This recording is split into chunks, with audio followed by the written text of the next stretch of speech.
आपने अगर आरोप लगाए और वो आरोप जायज थे, सच्चे थे, तो प्रशांत किशोर के जवाब का इंतजार करेंगे या इन्वेस्टिगेट करेंगे? राधिका खेड़ा, भाई सम्राट चौधरी का फर्जीवाड़ा टॉलरेट क्यों करती दिख रही है वो पार्टी जो कहती है कि हम तो जीरो टॉलरेंस वाली पार्टी है? गरिमा जी, आज प्रशांत किशोर की बातों को सुन के एक शेर याद आ रहा है, उम्र भर गालिब यही भूल करता रहा, धूल चेहरे पे थी और आईना साफ करता रहा। अब बहुत सिलसिलेवार बात बोलूंगी, मुझे 2 मिनट दीजिएगा क्योंकि मैं बहुत ऐसे एरिया में हूँ जहाँ पे सिग्नल इशू है। मैं पूरी बात कह दूँ, फिर आप जो सवाल कहेंगे मैं उसका जवाब दूंगी। अब जी प्रशांत किशोर जी का ये सबके खिलाफ उन्होंने भ्रष्टाचार की किताब खोली है, उनके अपने दामन पे कितने दाग है ये भी जनता देख रही है। अब हाल ही में जब वो अशोक चौधरी जी और अशोक चौधरी जी ने उनके खिलाफ डेफेमेशन का जब मुकदमा दायर किया, क्योंकि पीके बिना सबूत उनकी बेटी पर टिकट खरीदने का झूठा आरोप लगा रहे थे। मैं जेडीयू की प्रवक्ता नहीं हूँ, लेकिन ये बात सबको पता होनी चाहिए। तो प्रशांत किशोर ने जवाब क्या दिया नोटिस का कि जी मैंने तो अखबारों में जो पढ़ा उसके हिसाब से लगा दी, मतलब जो आरोप अखबार में पढ़े आपने आरोप लगा दिए। अब सवाल ये है, अगर आपके पास ठोस प्रमाण तो आपने ऐसा आरोप क्यों लगाया, और है तो अदालत में पेश कीजिए, ऐसे भाग क्यों रहे? सड़क और मंच पर झूठ क्यों बेचा जा रहा है? खुद पीके के संगठन जन स्वराज पर शेल कंपनियों द्वारा करोड़ों की फंडिंग और हेराफेरी के आरोप लगे हैं, और उनके अभियानों में डेटा चोरी व आर्थिक अपारदर्शिता तक की बातें तक सामने आई है। देखिए डेटा चोरी जो अपने आप को, ये कौन जानता नहीं है? पीके एक बहुत, प्रशांत किशोर एक बहुत अच्छे स्ट्रेटेजिस्ट रहे हैं, उन्होंने कई पॉलिटिकल पार्टीज को नैरेटिव करने के लिए मदद करी है। अब वो अपने लिए भी ऐसा कर रहे हैं, ये तो सब जानते हैं। पीके क्या है, कैसे करते हैं, क्या करते हैं, ये पूरा देश जानता है। यानी जिनके खिलाफ मुकदमे हैं, आर्थिक सवाल खड़े हैं, वो दूसरों को ईमानदारी का पाठ आज पढ़ा रहे हैं। नहीं, ईमानदार लोग तो आकर जवाब दे दे इस बात पर, जो ईमानदार लोग हैं। अरे उनको एक्सपोज तो कर रहे हैं, सब एक मिनट दीजिए, बहुत जल्दी एक्सपोज करो। प्लीज। बीजेपी और जेडीयू दोनों ने साफ ये कहा है कि जन स्वराज पार्टी की जो फंडिंग है उसमें धक्केबाजी है। शेल कंपनियों के जरिए सैकड़ों करोड़ रुपए जुटाए गए हैं। पश्चिम बंगाल से अकेले 371 करोड़ रुपए आए हैं, जबकि चुनाव 2021 में खत्म हो चुके थे। तमिलनाडु, तेलंगाना, कर्नाटक जैसे राज्यों से भी करोड़ों की एंट्री है। अब सवाल ये भी गंभीर है कि रिपोर्ट्स ये कहती हैं, और ये हर जगह ऑनलाइन अवेलेबल है क्योंकि ऑनलाइन के हिसाब से ही पीके भी चलते हैं, कि विधानसभा की जो 243 सीटें के इच्छुक लोग हैं उनको टिकट के नाम पर 50 करोड़ से ज्यादा उगाही की जा रही है। यानी ये तो आप लंबी फेहरिस्त की कैश वसूली, आप लंबी फेहरिस्त गिनवा सकती हैं। रुकिए ना एक सेकंड, आप प्रबुद्ध प्रवक्ता हैं, लंबी फेहरिस्त गिनवा सकती हैं, लेकिन मैं आपसे ये पूछ रही हूँ कि सम्राट चौधरी की डिग्री अगर फर्जी नहीं है, डिलीट की, यूनिवर्सिटी ऑफ कैलिफोर्निया की, अगर मैट्रिक उन्होंने पास किया है किसी भी सन में, तो वो दिखा दे कि भाई ये मेरी डिग्री है। प्रशांत किशोर कह रहे हैं कि बिहार में जो संस्था एग्जाम कंडक्ट कराती है, बिहार विद्यालय परीक्षा समिति, वो ये कहती है कि भाई मैट्रिक में फेल हो गए थे।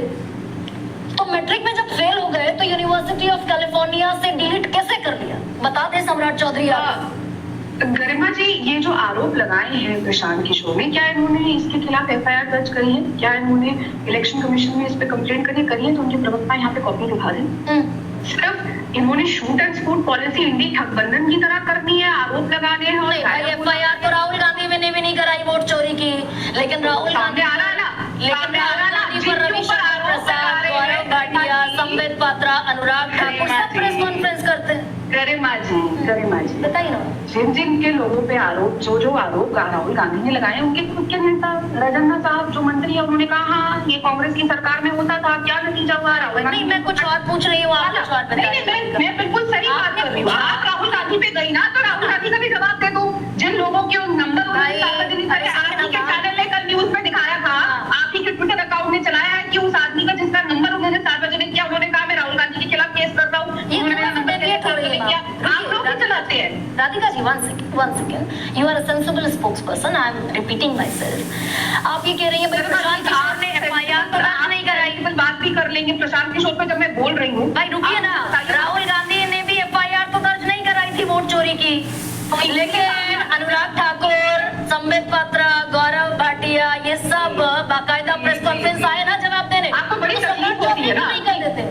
आपको बड़ी तकलीफ होती है इस बात से कि बार बार क्यों भाजपा जीत रही है। अब राहुल गांधी ने तो जेन जी को आह्वान किया था कि आइए लोकतंत्र बचाइए। राहुल गांधी ने ये भी कहा था जेन जी को, आइए संविधान बचाइए। क्या हुआ? दिल्ली यूनिवर्सिटी में जेन जी ने जवाब दे दिया। मतलब बीजेपी नहीं पूछेगी कि मंगल पांडे की पत्नी के अकाउंट में नहीं, आप मोनोलॉग मत कीजिए।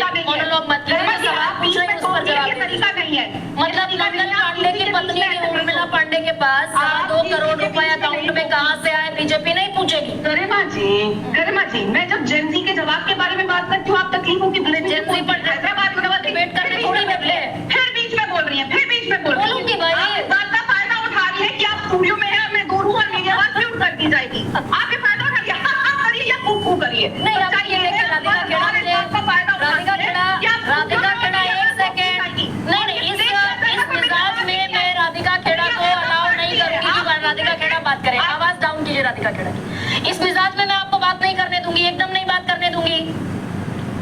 जेनजी पर मैं डिबेट करने बैठी हूँ या फर्जीवाड़े पर डिबेट करने बैठी हूँ? मैं सीधा सवाल, बिल्कुल सपाट सवाल आपसे पूछ रही हूँ कि क्या मंगल पांडे की पत्नी से उर्मिला पांडे से ये पूछा जाएगा 2.25 करोड़ रुपए अकाउंट में कहां से आए? 200 करोड़ रुपए की जमीन 2 साल में कैसे खरीदी गई? ये पूछा जाएगा क्या अशोक चौधरी से? ये पूछा जाएगा क्या सम्राट चौधरी से डिलीट कैसे कर लिया यूनिवर्सिटी ऑफ कैलिफोर्निया से जब 10वीं पास नहीं है? ये सवाल का जवाब अगर हो राधिका खेड़ा तो मैं आपको अलाउ करूं। प्रियंका हिटलर गरिमा, हिटलर नहीं, मैं इस तरह की भाषा को नहीं एंडोर्स करूंगी। आवाज नीचे कीजिए राधिका खेड़ा की। I am sorry, you need to choose your words correctly. Rohan and Roshni